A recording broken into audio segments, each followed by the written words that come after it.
नमस्कार। तो स्वागत है आपका आज अगली नई वीडियो में। आज हम लोग पढ़ेंगे properties of triangles. Properties of triangles कहने का मतलब ये हुआ कि अगर हम लोग बेसिकली जाने कि ट्रायंगल होते क्या हैं और उनकी कैटेगरी क्या क्या होती हैं, कहने का मतलब कि अगर उनका क्लासिफिकेशन किया जाए तो उनको किस हिसाब से बांटा जा सकता है, उसी को हम लोग कहते हैं प्रॉपर्टीज ऑफ ट्रायंगल। जैसे कि मेनली हमने यहाँ पे देखिए जो पीपीटी बनाई है उसमें हमने पहले पेज पे थोड़ा सा आपको डेकोरेशन दिया है कि आज हम लोग पढ़ेंगे प्रॉपर्टीज ऑफ ट्रायंगल्स। तो सब लोग आ गए हों तो वीडियो को लाइक कर दीजिए। अगर आप पहली बार आए हैं तो चैनल को सब्सक्राइब कर लीजिए। चलते हैं हम लोग आगे की ओर। देखिए, सबसे पहले अगर हम पढ़ेंगे क्लासीफाइंग ट्रायंगल्स तो उसके जो मेन बेसिस होते हैं वो दो होते हैं, एक तो मेजर ऑफ साइड्स और दूसरा होता है मेजर ऑफ एंगल्स। तो हम लोग सबसे पहले पे बात करते हैं कि मेजर ऑफ साइड्स पे क्या होता है ना। मेजर ऑफ साइड देखते हैं। तो मेजर ऑफ साइड का मतलब ये हो गया, आप सिंपली ये समझ सकते हैं कि ये जो स्केलन ट्रायंगल लिखा गया है, ठीक है, यहाँ पे लिखा गया है स्केलन ट्रायंगल। इस स्केलन ट्रायंगल का मतलब ये हुआ कि तीन की तीनों साइड्स अनइक्वल होंगी। यानी कि देखिए यहाँ पे लिखा हुआ भी है कि नो साइड्स इक्वल, यानी कोई भी साइड इक्वल नहीं होगी। ठीक है, इसमें ये कह रहा है कि कोई भी साइड आपकी जो है इक्वल नहीं होगी। थोड़ा सा समझिए, कह रहा है नो साइड इक्वल, तो उसको क्या बोलेंगे, स्केलन ट्रायंगल। दूसरा आ जाता है आइसोसेलेस। आइसोसेलेस का मतलब ये हुआ, आइसो वर्ड कहीं भी आएगा तो आप इसको रूट वर्ड के तरीके ट्रीट करिएगा। आइसो वर्ड हमेशा इक्वलिटी को रिप्रेजेंट करता है मोस्टली, अब हमेशा नहीं कहेंगे, ये मोस्टली क्या करता है, इक्वलिटी को रिप्रेजेंट करता है। तो आइसोसेलेस का मतलब ये हुआ कि ऐसा ट्रायंगल जिसकी दो साइड्स इक्वल हो जाए, ऐसा ट्रायंगल जिसकी दो साइड्स इक्वल हो जाए। जैसे देखिए ये 3 हो गया, ये 3 और ये इधर 2 है, तो ये अनइक्वल हो गया, इसको हम लोग क्या बोलेंगे, आइसोसेलेस। देखिए इसमें डेफिनेशन में क्या लिखा हुआ, एट लीस्ट 2 साइड्स इक्वल। ठीक है, उसके बाद आते हैं हम लोग इक्विलेटरल पे। इक्विलेटरल, इक्वी का मतलब क्या हुआ, इक्वल, यानी एक ऐसा ट्रायंगल जिसकी तीनों साइड्स इक्वल हो। ये भी 4 है, ये भी 4 है और ये भी 4 है, यानी कि ऑल साइड्स इक्वल। ध्यान रखिएगा, यहाँ भी हम लोग अभी हम दूसरे बेसिस पे बात नहीं कर रहे हैं, तो यहाँ हमने बस पढ़ा है कि इक्विलेटरल ट्रायंगल क्या होता है, आइसोसेलेस ट्रायंगल क्या होता है और स्केलन ट्रायंगल क्या होता है। इसी में आ जाता है राइट एंगल ट्रायंगल भी, वो थोड़ा सा इसी का जो स्केलन है, स्केलन का ही थोड़ा अपडेटेड वर्जन है, क्योंकि जो आपका राइट एंगल ट्रायंगल है वो आपका स्केलन भी हो सकता है, उसके अलावा वो आइसोसेलेस भी हो सकता है। ठीक है, लेकिन इक्विलेटरल कभी नहीं होगा, इस बात का ध्यान रखिएगा कि जो राइट एंगल ट्रायंगल है वो कभी भी इक्विलेटरल नहीं होगा। राइट एंगल ट्रायंगल का मतलब क्या हुआ, जिसमें एक एंगल जो है वो 90 डिग्री का हो जाए। अब हम लोग चलते हैं आगे। जब हम लोग इसके आगे चलेंगे, अब आ गया classifying triangle, measure of angles. अब ये किसके बेसिस पे हो गया, मेजर ऑफ एंगल्स के बेसिस पे। अब जब हम लोग एंगल की बात करेंगे तो ये भी 3 ही टाइप के होते हैं, जैसे वो 3 टाइप के होते थे, स्केलन ट्रायंगल, आइसोसेलेस और इक्विलेटरल ट्रायंगल।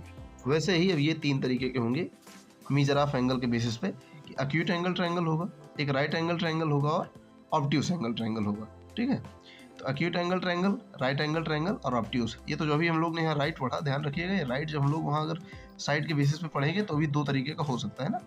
तो अक्यूट एंगल ट्रायंगल का मतलब ये होता है कि all angles less than 90 degree, यानी कि किसी भी ट्रायंगल में जो 3 एंगल होते हैं उन तीनों एंगल्स में 3 के तीनों एंगल लेस देन 90 डिग्री हो जाएंगे। ठीक है, उसके बाद आ गया आपका राइट एंगल ट्रायंगल।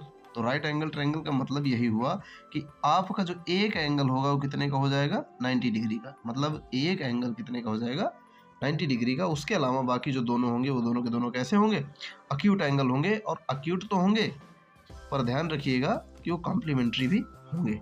ठीक है, वो कॉम्प्लीमेंट्री एंगल भी होंगे। उसके बाद आते हैं हम ऑब्ट्यूस एंगल पे, ऑब्ट्यूस एंगल ट्रायंगल। तो देखिए ऑब्ट्यूस एंगल का ट्रायंगल का मतलब ये हुआ कि आपका जो एक एंगल होगा वो ग्रेटर देन 90 होगा। अगर आपको पता हो कि ऑब्ट्यूस एंगल होता क्या है, तो ऐसा एंगल जो 90 डिग्री से 180 डिग्री के बीच में लाई करता है, तो उसी को हम लोग बोलते हैं ऑब्ट्यूस एंगल।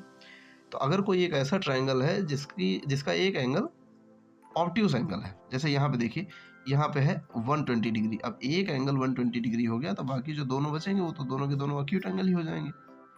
तो इसमें वही कह रहा है कि has one angle greater than 90, इसका मतलब एक एंगल ऐसा होगा जो कि 90 से ग्रेटर होगा, मतलब 90 से बड़ा होगा। ठीक है, ये जो है ये सब इसको हटा देते हैं। अब हम लोग चलते हैं आगे। ठीक है, अब देखिए कह रहा है कि डिफाइनिंग ट्रायंगल्स। अब जैसे डिफाइनिंग ट्रायंगल का मतलब यह हुआ, इसको भी बोल सकते हैं एंगल सम प्रॉपर्टी भी बोल सकते हैं, जो यहाँ पे बेसिस दिया गया है। कह रहा है कि if you know 2 angles of a triangle you can always figure out the third. यानी कि अगर आपको 2 एंगल का मेजर पता है तो आप तीसरे एंगल का मेजर इजीली निकाल सकते हैं। देखिए कैसे, कह रहा है कि the 3 angles need to add up to 180 degrees. कहने का मतलब होता है, इसी को हम लोग बोलते हैं एंगल सम प्रॉपर्टी। ठीक है, एंगल सम प्रॉपर्टी का मतलब ये हुआ कि किसी भी ट्रायंगल में सारे एंगल्स का सम कितना होगा, 180 डिग्री। तो देखिए यहाँ पे आपको दिया है एक एंगल 40 डिग्री का, एक एंगल आपको दिया है 50 डिग्री का। तो 50 और 40 जब आप ऐड करेंगे तो कितना हो जाएगा, ओवरऑल 90 डिग्री। आपको पता है कि सारे एंगल्स का सम कितना होता है, 180 डिग्री, और 2 का ऑलरेडी 90 आ चुका है। तो आप क्या करेंगे तीसरे एंगल के लिए, भाई ओवरऑल से इस 90 को सब्ट्रैक्ट कर देंगे, तो आपके पास आ जाएगा 90 डिग्री। और ये जो एंगल आ जाएगा ये पूरा आपका, ये कितना आ गया, ये आ गया आपका 90 डिग्री। ठीक है, ये आ गया आपका 90 डिग्री, ये 90 डिग्री का मेजर बन गया। ठीक, तो ये यहाँ से आ जाएगा। अब हम लोग चलते हैं आगे। अब जैसे यहाँ पे देखिए, कह रहा है डिफाइनिंग ट्रायंगल में फिर से वही चीज़ देखते हैं, सेम एग्जाम्पल। तो वो तो राइट एंगल ट्रायंगल बना था, यहाँ पे देखेंगे ये एक 70 डिग्री है, ये एक 40 डिग्री है। अगर हमको तीसरा एंगल पता चल जाए तो हम बता सकते हैं कि ये किस टाइप का ट्रायंगल है, और किसके बेसिस पे, एंगल के बेसिस पे।